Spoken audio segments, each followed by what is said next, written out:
सभी बच्चे ध्यान दें। आज हम पढ़ेंगे कि सिग्निफिकेंट फिगर्स का कैलकुलेशंस या गणनाओं में क्या महत्व है। इधर ध्यान दें सभी लोग। आज का हमारा टॉपिक है importance of significant figures in calculations. तो हमारी मैथमेटिक्स में 4 तरह के कैलकुलेशंस हैं, 4 ऑपरेशंस हैं: addition, subtraction, multiplication and division. इन्हीं के बारे में हम पढ़ेंगे। तो सबसे पहले तो हम आपको ये सिखा दें कि जब कोई बड़ी राशियाँ आती हैं, डेसिमल वाली राशियाँ आती हैं, तो उनको किसी निश्चित डिजिट तक राउंड ऑफ करने के लिए, यानी उसका निकटतम मान निकालने के लिए क्या तरीके हैं, कौन कौन से तरीके अपनाए जाते हैं। तो सबसे पहले आप ध्यान दें, यहाँ पर ये राशि है 3.458। इसको हमें 3 डिजिट तक राउंड ऑफ करना है।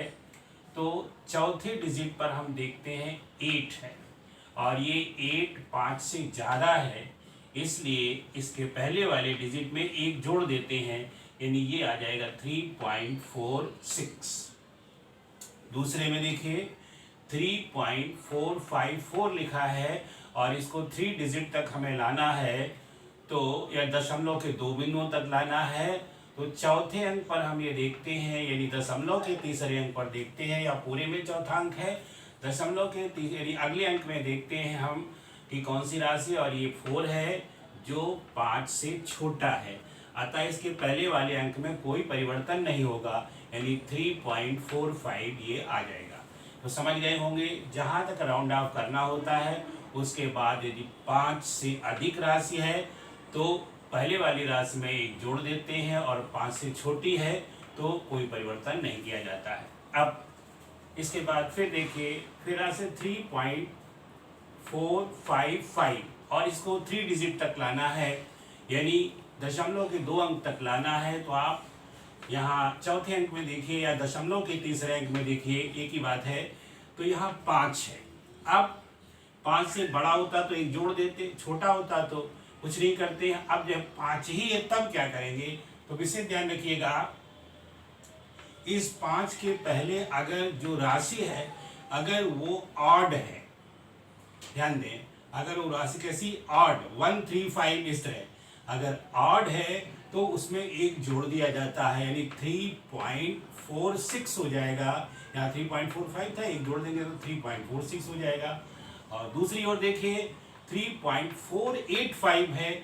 अब यहाँ पर 5 के पहले यहाँ 8 है जो इवन है, इवन होगा तो उसमें कोई परिवर्तन नहीं होता है, तो हो जाएगा 3.48। यहाँ विशेष ध्यान रखिएगा, यदि राउंड ऑफ होने वाला या हटाने वाला अंक 5 है तो उसके पहले वाला अंक यदि ऑड है तो 1 जुड़ जाता है, और अगर पहले वाला अंक इवन है तो जैसे का तैसा ही रहता है, ये ध्यान रखिएगा।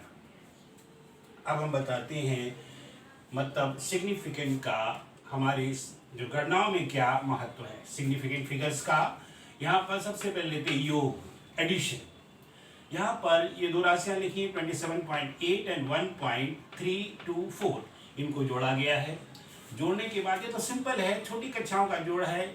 यहाँ 4 आ गया, यहाँ 2 आ गया, यहाँ 1 आ गया, यहाँ 9 आ गया, और यहाँ पर 2, यानी 29.127। ये सिंपल जोड़ है जो आप छोटी कक्षाओं में पढ़ते थे, यानी रिजल्ट जो आया आपका 29.124 है। यहाँ तक तो सामान्य बात है। अब आपको देखना है, सबसे पहली बात तो ये देखते हैं कि इसमें जो छोटी राशि जिसमें दशमलव के सबसे कम है वो है 27.8, और इसमें 3 सिग्निफिकेंट फिगर्स हैं 1 2 3, इसलिए रिजल्ट में 3 सिग्निफिकेंट फिगर्स रखेंगे 29.1, यानी 3 यहाँ है, और सबसे छोटी राशि में 3 है, इसलिए यहाँ भी 3 रखते हैं। एक विशेष बात ध्यान रखिएगा, इसमें किसी भी राशि में जब भी आप योग करें को तो दशमलव के जो डिजिट हैं वो उतने रखिए जितने सबसे कम हो। तो यहाँ सबसे कम 1 डिजिट है, तो यहाँ रिजल्ट में 1 डिजिट रखेंगे। इसके बाद सिग्निफिकेंट फिगर्स देखते हैं। तो यहाँ पर सबसे छोटी वाली राशि में सिग्निफिकेंट फिगर 3 है, मतलब छोटी राशि का मतलब जिसमें संख्या कम है, तो इसमें संख्या 3 है, तो यहाँ भी सिग्निफिकेंट फिगर जो है वो 3 रख दिए गए, यानी 29.1 है ना। मतलब वैल्यू से यहाँ मतलब नहीं है, संख्या से मतलब है कितने डिजिट्स दिए हैं। इसमें 3 डिजिट्स है, इसमें 4 डिजिट्स है, तो ये कम डिजिट वाली है, तो इसी के सिग्निफिकेंट फिगर्स यहाँ पर रखे जाएंगे, यानी उतने रखे जाएंगे जितने इसमें है। इसके बाद सब्ट्रैक्शन देखिए, ये 12.192 माइनस 9.7, सब्ट्रैक्ट करेंगे तो 2 आ गया, 9 आ गया, यहाँ 11 में से 7 गया 4, यहाँ 11 से 9 गया 2, यानी आंसर आया 2.492। अब फिर यहाँ एक बात ध्यान देनी है, यहाँ पर यहाँ जो घटाई जाने वाली राशि है, पहले तो हम रिजल्ट की बात करेंगे। घटाई जाने वाली राशि या इन दोनों राशियों में सबसे कम डिजिट किसमें है, यानी दशमलव के नीचे 1 डिजिट है, इसलिए हम आंसर दशमलव के 1 डिजिट तक रखेंगे। तो यहाँ पर ये सब्ट्रैक्ट किया तो 2.492 आया हुआ है, तो हमारा आंसर जो है वो 2 डिजिट तक रखना है। इसमें 2 सिग्निफिकेंट फिगर्स हैं, एक बार पहली बार दशमलव का अंक भी देखना है और साथ में सिग्निफिकेंट फिगर्स भी देखना है। तो इसमें सबसे कम है यानी 1 और 2 सिग्निफिकेंट फिगर्स हैं, इसलिए आंसर में 2 सिग्निफिकेंट फिगर्स रखेंगे। सार्थक अंक, हिंदी वाले बच्चे इस बात का ध्यान रखें। तो यहाँ हमें रखना है 2.4 तक। अब 4 तक रखना है तो इसको राउंड ऑफ करेंगे पिछले वाले मेथड से, तो यहाँ 4 के बाद 9 है जो 5 से बड़ा है, इसलिए 4 में 1 जुड़ जाएगा, यानी आंसर आ जाएगा 2.5। सभी बच्चे समझ गए होंगे। पहले तो नॉर्मल तरीके से सब्ट्रैक्ट कर लेते हैं, इसके बाद रिजल्ट में उतने ही दशमलव के अंक रखते हैं जितने सबसे कम अंक वाली राशि में हो, और इसके बाद फिर देखते हैं कि उसमें कितने सिग्निफिकेंट फिगर्स हैं, तो आंसर उतने ही सिग्निफिकेंट फिगर्स में रख देते हैं। ध्यान रहे इसमें अंतर में सिग्निफिकेंट फिगर्स कभी कभी घट जाते हैं, बहुत ही पास पास की राशियां होंगी तो ये सिग्निफिकेंट फिगर्स जो है वो घट जाते हैं।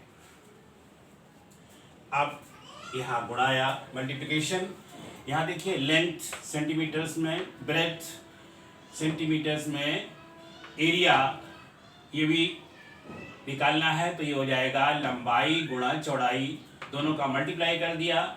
जब मल्टीप्लाई कर दिया तो ये आया 13.416। अब फिर यहाँ ध्यान दीजिए, एरिया में एक मतलब जो है लेंथ ये है और एक लेंथ ये है, इसमें सिग्निफिकेंट फिगर 2 है, तो हम अपना आंसर 2 सिग्निफिकेंट फिगर्स में रखेंगे।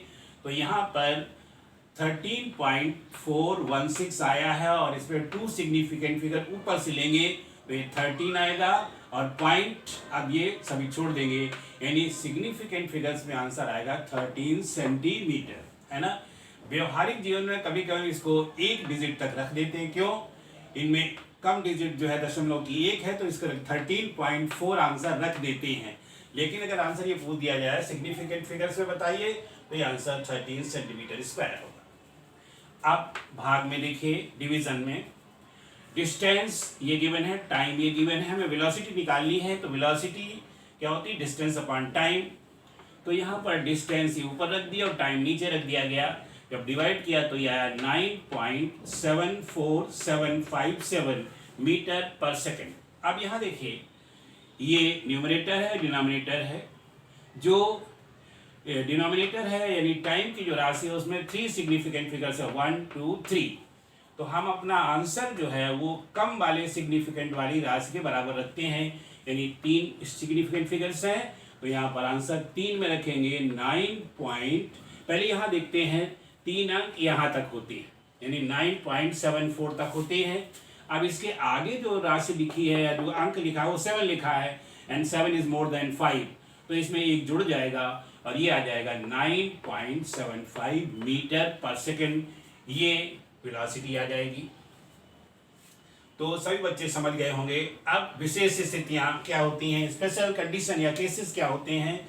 जैसे पूछा गया एक दिन में मिनटों की संख्या बताइए, तो एक दिन में 24 घंटे होते हैं और 1 घंटे में 60 मिनट होते हैं, तो ये हो गया 24 × 60 और ये मल्टीप्लाई होकर आया 1440, यानी 1440 मिनट हो गए। अब यहाँ पर कोई रूल नहीं लगाएंगे, क्यों, 24 घंटे and 60 minute, these are not measurements. ये वास्तव में ये एक तरह से क्या कि स्टैंडर्ड राशियां हैं, यानी ये परिभाषित राशियां हैं 24 घंटे एंड 60 मिनट, इसलिए इनके मल्टीप्लिकेशन में सिग्निफिकेंट फिगर्स का कोई ध्यान नहीं रखा जाता है। यानी इसका आंसर हम यही लिखेंगे, मतलब 1440 मिनट। समझ गए?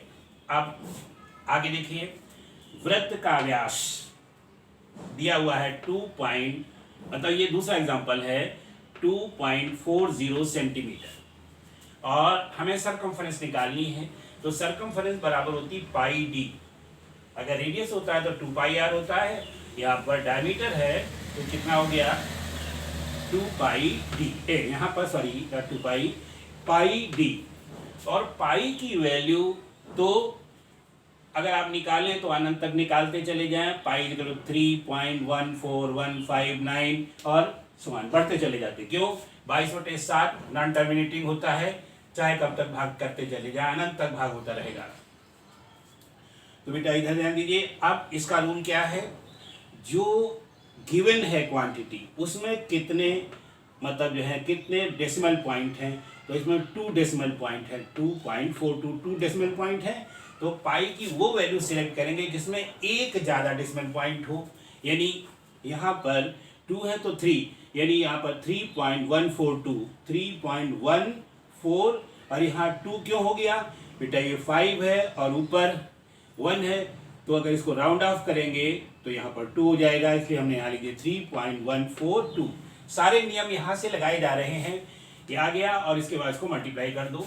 जब मल्टीप्लाई करेंगे तो इसका मल्टीप्लिकेशन आएगा 7.54080 सेंटीमीटर। ये सरकमफ्रेंस निकल आई।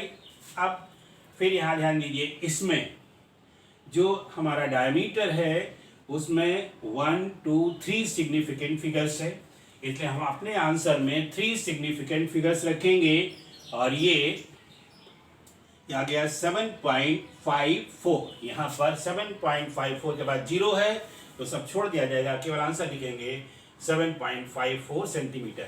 यहाँ एक विशेष ध्यान रखेंगे कि सिग्निफिकेंट फिगर्स तो देखते ही हैं, साथ में ये देखते हैं जो दशमलव के पॉइंट्स हैं वो हमारी जिस राशि में सबसे कम होते हैं उतने ही पॉइंट नीचे रखना जरूरी होता है एक्चुअल रिजल्ट में। अगर सिग्निफिकेंट फिगर्स में कहता है तो फिर हम जैसे यहाँ आप देखे थे, यहाँ अकॉर्डिंग टू रूल 13.4 इसका आंसर लिखा जाना चाहिए, लेकिन अकॉर्डिंग टू सिग्निफिकेंट फिगर्स जो कि इसमें केवल 2 ही पड़ते हैं, यानी लेंथ में 2 थे, इसलिए 13 सेंटीमीटर स्क्वायर लिखा गया है। यहाँ भी सिग्निफिकेंट फिगर्स यहाँ पर कितने हैं, 3 हैं, इसलिए हमारे आंसर में 7.54 यानी 3 सिग्निफिकेंट फिगर्स वाला आंसर लिखा जाएगा और वही करेक्ट होगा। अब शायद सभी बच्चे समझ गए होंगे, इसको समझ करके अन्य और गुणा भाग करने का प्रयास करिए, और भविष्य में जब भी गणनाएं करें तो इसका ध्यान रखेंगे।